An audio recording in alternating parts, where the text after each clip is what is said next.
I'd like to know, Anderson, why aren't you bringing up the emails? Everything he just said is absolutely false, but I'm not surprised. Please allow her to respond. She didn't talk while you talked. Because you I have didn't nothing in to the say. first debate. No, go ahead, Donald. No, I'm a gentleman, Hillary. Go ahead. Secretary Clinton?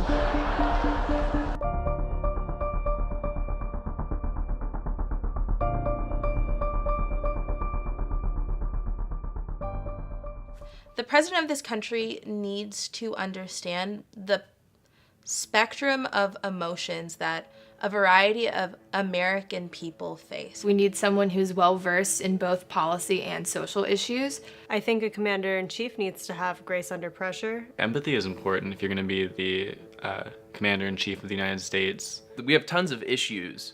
But we've always been a sort of optimistic country. America is not great in the American exceptionalist sense of great. I think that there are a lot of dangers facing our country right now. Ignorance, I think, is the biggest danger facing our country. I think the most pressing issue in this election is the transparency of politics in general. Complacency is probably the most toxic thing that consistently plagues Americans. I think we need to confront each other's differences and maybe even dissensions in opinion, one-to-one, individual to individual.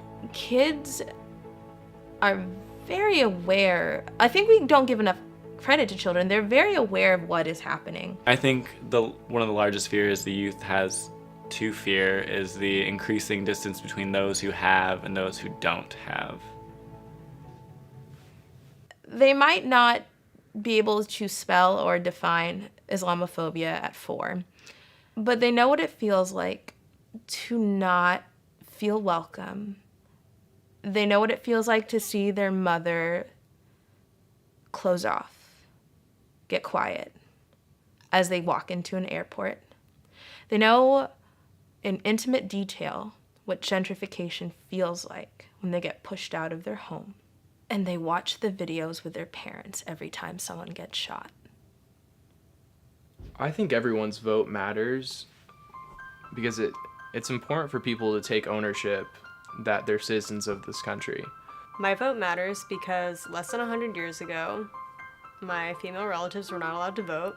Of course, this isn't an ideal election to vote in, but it is definitely one of the most necessary elections to vote in. You're not just voting for a president, you're voting on propositions, you're voting for local authority. You are not just voting for the president on November 8th.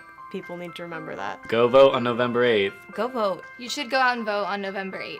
Go vote. You should really go out and vote on November 8th.